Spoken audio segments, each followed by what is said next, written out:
Not as many mortgages probably, right? What should I say? So Macy's earnings, EBIT, earnings before interest and taxes of $2.5 billion. Interest expense of about $430, and the current marginal corporate tax rate is 35. What does that say about Macy's? They need better tax attorneys, right? To get that reduced. Because there's other companies. Of course, the problem with Macy's is what? It's hard to move the domicile, isn't it? Because they're all here. And what do? They sell clothes, retail. It's kind of tough, right? Technology company, oh look, we're in the Cayman Islands now. Guess what? Okay. So, as shown on the next slide, here's what it would look like without leverage. How much did we save in taxes? $875? $725? We've saved what? $150 million in taxes by spending what? Interest expense of $430. Now, from a cash flow perspective, doesn't make any sense, right? I'm paying out $430 to get savings of what? $150. But I'm also paying what? Less in taxes, net income. My net income is also less. Good or bad? We're looking at the bottom line.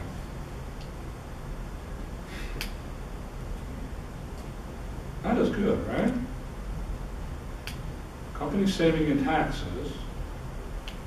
Question is what are they doing with that leverage, with that interest?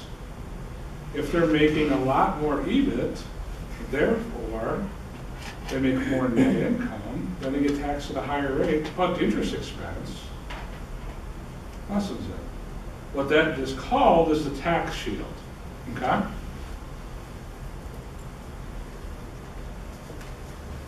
Without leverage, income available to equity holders is actually more without leverage. Total available to all investors is actually increased because I have debt and equity, right?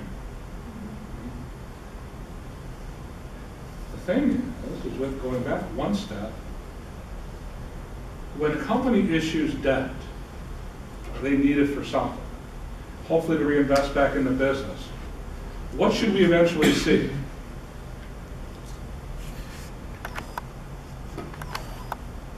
What's the again? Higher EBIT, in this case, right? We haven't seen it yet, for me. Okay? We were discussing franchise or chain stores. They do this, but think about a Best Buy. How long does it take to get a Best Buy up and running? 3 months, 6 months, right? So you'll see their sales keep increasing. Why? Because they keep creating new stores. Now what happens when they reach the saturation point? Which they kind of all seem to do, especially electronic stores. Then you try to grow the stores you have at the same growth rate. How does that work out for you? All of a sudden your electronics company that was a growth company isn't that anymore. Okay? Or some companies will actually buy other companies. They call it the roll-up strategy, okay?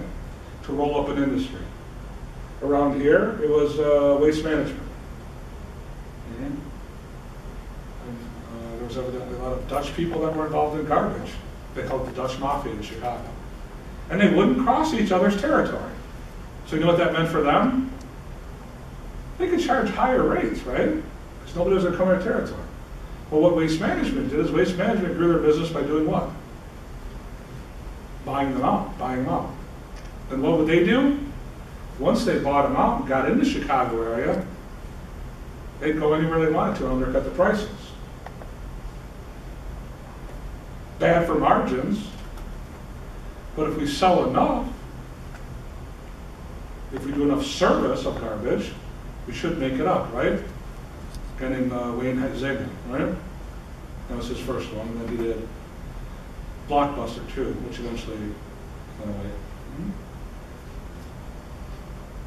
So that's what they'll do with the leverage. We'll keep investing in the business.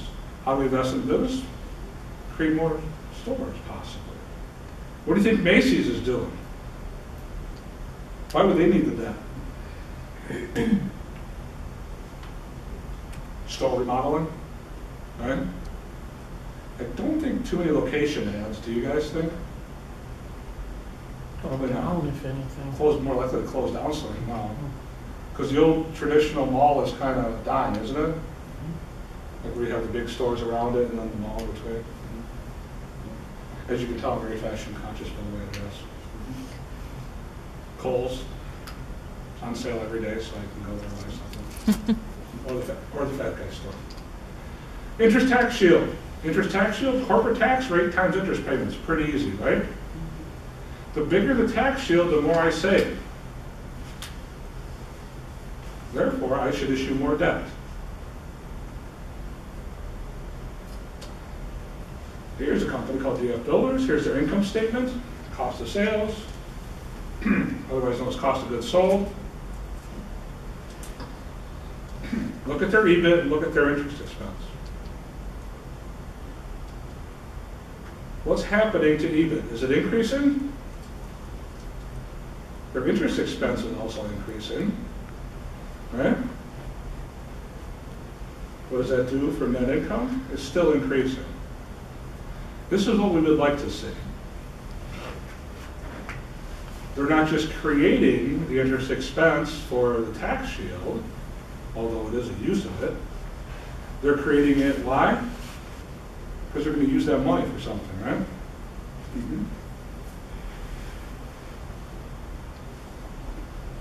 So here's what the tax shield looks like for those years. Tax shield increases, of course, as interest expense increases. Or if your rate increases too. We said it's a benefit. Cash flow to investors with leverage, cash flow plus interest tax shield. So we can actually value this. Your firm can be worth more money the larger your interest tax shield is worth. So larger you borrow, larger the firm is worth. Yes. Honey, we need a bigger house and a bigger mortgage because we'll be worth more. Yes. Yes, maybe, exactly. Yeah, she would tell me, well, you weren't teaching, you were out somewhere else. I was teaching, I promise. Doesn't make sense, does it? All they're trying to say is that the interest tax shield does have some value. How do I describe it another way? Why would a company buy a bankrupt business? To show it as a loss, to undercut its income and pay less into the taxes. Because you can have loss carry forwards, right? I'm buying a firm that I'm not really interested in, but what am I getting? Tax advantage. Is that worth something? Yeah. Well, it must be, because I'm not really interested in the business. I'm buying this, right? General Motors, when they went bankrupt, they have $95 billion worth of tax carry forwards. Guess who's not paying taxes for a while? General Motors. So I would actually have interest in a bankrupt company just to buy those tax carry forwards. Is that a possible? Yeah, oh yeah. Depends what you'd have to pay for them, right? I would take that interest, that losses, I would take a present value, discount it back, and above a certain level, I wouldn't have any interest in it, but below that price, I would, right? I'll be back in. Yeah, sure. So, cash flows of the unlevered firm. Look how it's split up, levered. What's the difference? Debt. And look at my interest tax shield. Saving me some money. Right? Not saving me net income, but it's saving me what? Cash. Right? So the value of the levered firm, the only difference between that and the unlevered firm is what? Interest tax shield, present value. So the more debt you have, the more your firm is worth. This is the world of finance, yes. Okay, suppose they have $100 million in interest each year for the next 10 years, and then they're going to pay the maturity value of $2 billion in year 10. These payments are risk-free, and the marginal rate will retain 35% throughout the period. If they're risk-free, how much does the interest tax shield increase the value of DFP? All right, so what do we have? We have $100 million for 10 years, right?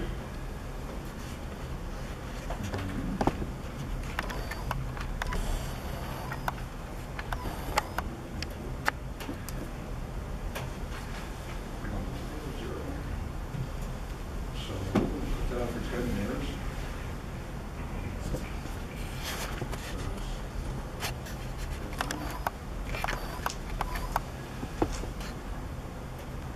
This is year. Okay. So, what is my interest tax shield going to be? So, line 1, this is interest expense, right? My tax rate is what? Right? So it's about 3.5, all the way across. Right? Now, take the multiply the 100 times the 35, should be 35. Take that across. Let me show you something here, okay? So, to figure that out, I will take the formula, I will take the financial formula, I will do the net present value. The rate is what, 5% discount, they said, right? Here's my values.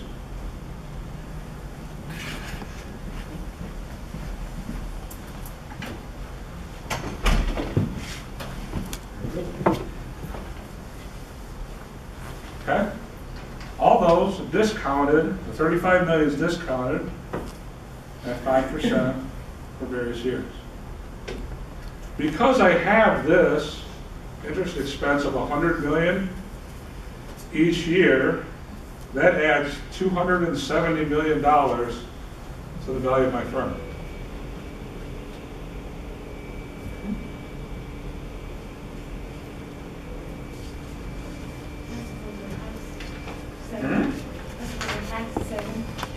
That's the interest tax shield. That's what I'm saying. That's the present value of all that 35 million for 10 years, discounted at 5%. I didn't include the maturity payment because guess what? It's not deductible, right?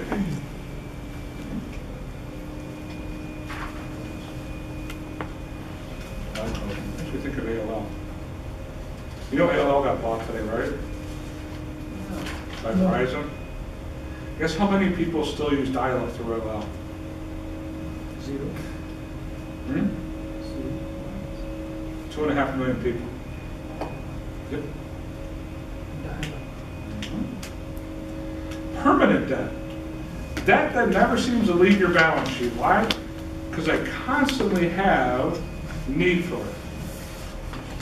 Well, what do I do? When maturity comes, for example, that $10 billion, what do? I refinance it, right? So, present value interest tax shield, and here's the formula for it. The tax shield each year, risk-free rate times D, perpetuity. What's that? Endless cash flow. Okay? Never gonna stop. Tax rate times debt. WACC. Remember, when we use a WACC formula, what did we do? take the cost of debt, 1 minus the tax rate, right? Equity cost of capital, debt cost of capital. Look at the WACC with taxes. What happens to it? The more debt I issue, what happens? Here, I issue debt. Forget about the payment stuff, right? My firm is worth more. My weighted average cost of capital is going down. What could go wrong, right? Unless I don't pay the debt. When a firm is just to maintain a target debt to equity ratio, all firms will have a target ratio. Could be different than the market value because the stock fluctuates, the bonds fluctuate in price. So maybe McDonald's, which has a 45-55 ratio, maybe that's not what they want to be. Maybe they want to be 40-60. Maybe they want to be 50-50. But they'll have a target ratio. Interest tax shield, the value of the levered firm versus the unlevered firm, that's the only difference between the value of the levered firm and the value of the unlevered firm. Lumber company, free cash flow of $4.25 million. Cash flows right to the growth rate of 1 plus 0.04% thereafter. Equity cost of capital of 10%, debt cost of 6%. When Western Lumber maintains a debt to equity ratio, what's the value of its interest tax shield? Okay. So, how do we figure it out?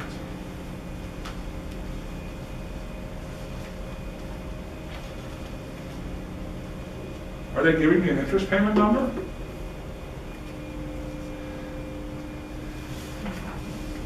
Do you see one? If you do, it'd be helpful. I don't see one. We got a free cash flow. What that could do for us?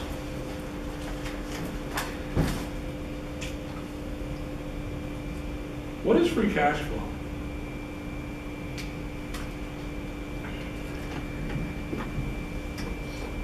What is free cash flow? It's the excess of cash that the company has after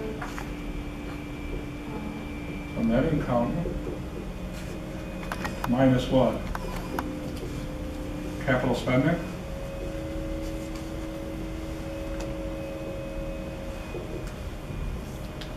What kind of money just goes to retained earnings, right, eventually? So if I have 4.25 free cash flow, how do I know what my net income is?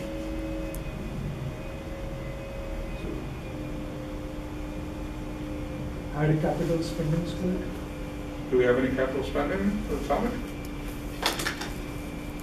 Oh. I did do my tax rate. this tax. It's 35%.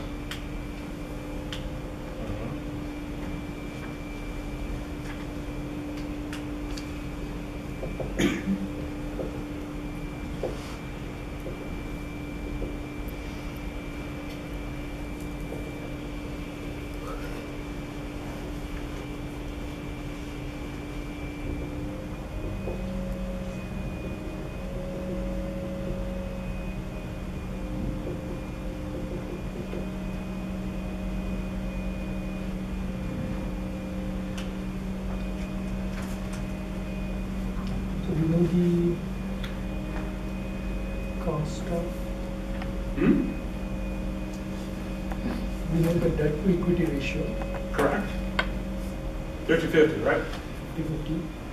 We know the cost of debt, but not the cost of equity. We know the cost of debt. That way we can calculate this interest expense. Well, I did the WACC, right? 10% for equity, right? So, equity's 10, right? Plus 50%, and then 0.06 minus, times 1 minus 0.35, right? Right. That would give us a WACC number.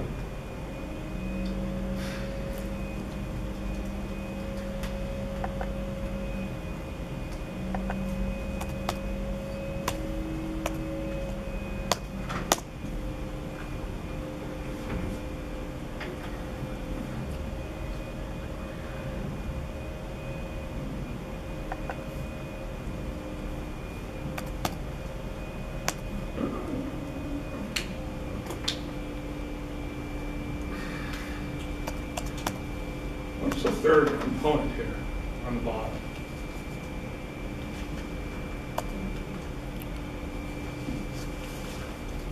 That is just the tax shield rate. That is because of 1 minus the tax, corporate tax. Uh-huh. So they have just expanded it. Difference between that and just the regular RCD, right? So the first part is your pre-tax WACC. Uh-huh. That is something that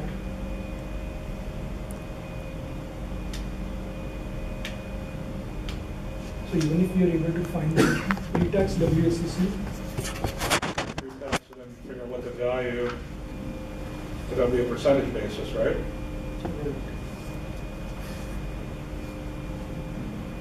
Just go to the next slide, we're too tired, we can't think.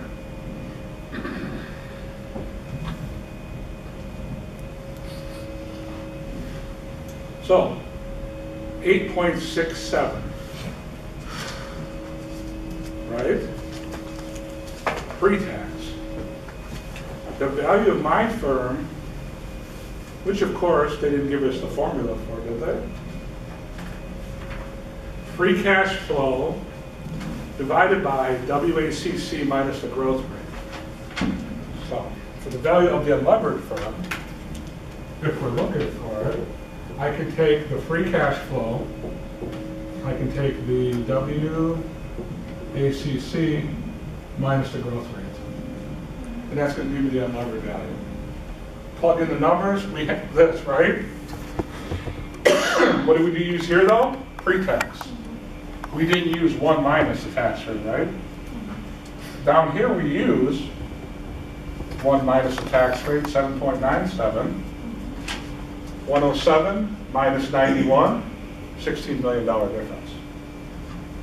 So remember the formula for valuing the firm, free cash flow divided by WACC minus G. Do one for pre-tax, do one for post-tax, and what do you have? The difference should only be the interest tax shield.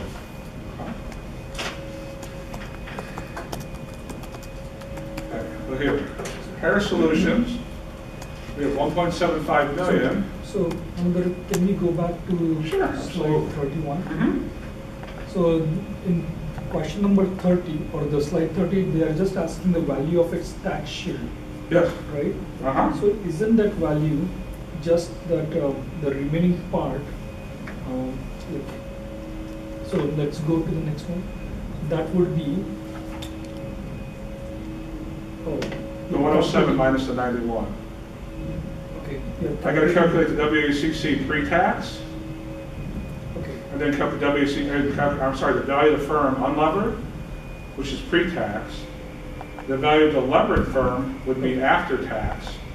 Subtract those two, and that gives me the present value of the tax shield. Because we're working off a basis of what? The value of the levered equals the value of the unlevered plus what? Present value of the ITS interest tax shield. Let's see if we can work this one out. The next one. What do we have? 1.75 and 3.5. So we have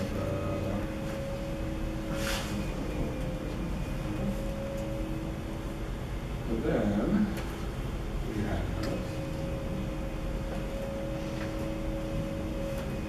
what's it going to grow at a rate of? 3.5. So this would be my FCF, right? 0.035 is my growth rate. What else do I know? I know we have 12% equity cost of capital, 0.12. I'll go RCD with that one. The cost of debt is 0.07. USD. What's my tax rate? 40%.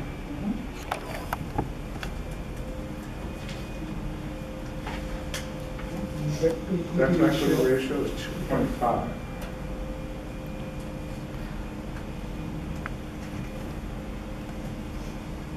Debt to equity ratio. Okay. So, what do I need to do?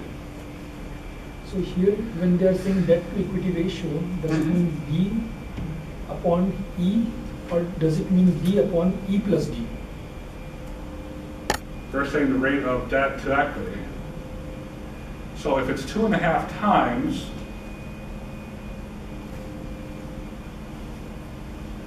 and it has to be a percentage, right?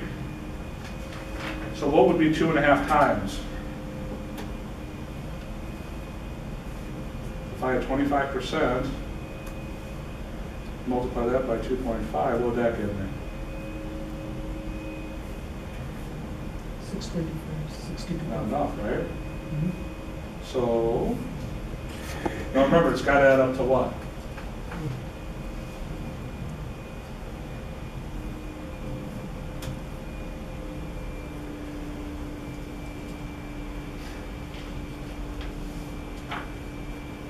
So you're trying to find out what is the ratio. That would be 100 divided by 3.5. Which would be what? 100 divided by 3.5. And that will be somewhere around 30. 28. So if you say 28.5 times 2.5, So the 28.57% would be what? no, 28.5 is 2 is That would be my E, that would be my equity, 2.5 times what it is. and then my debt would be 2.5 is our terms of debt. that times 2.5 would be what? 71.43? Yep.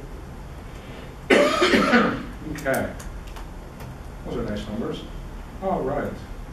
So how do we figure this out? We take the free cash flow is what? 1.75, right? Equals, we need WACC. We need the pre-tax. So I need what? This number times what?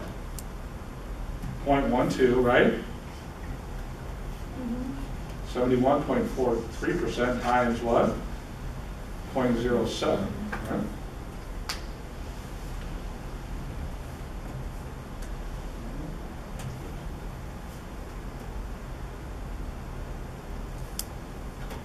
Let's make this 0.2857. Make this 0.7143. Add those up, and that's going to be what?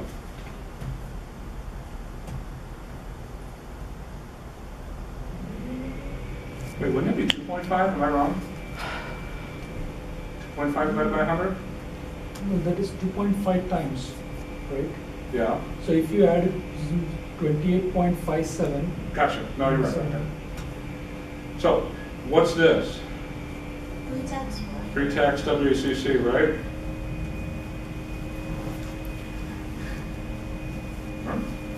Now, what's the next one I'm going to calculate? Post-tax? Okay. So what's going to change here? I'm then going to multiply it by what? 1 minus 1, I got the multiplication sign. 1 minus 0.40, right? No, you need to add 1 plus. Oh, 1 minus 60%, right? Because I'm doing the post-tax. So 1 minus tax. Okay, yep, sorry. Okay. All right. And what is this? Plug it in here. We have 0.0843. Minus what's the growth rate? 3.53. equals. There's this divided by that. Now we'll do the same thing over here. The difference is we're going to plug in what?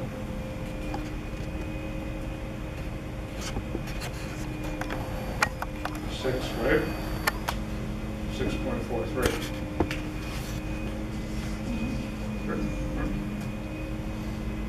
The difference between the 59 and this 24. That is my PV and my texture.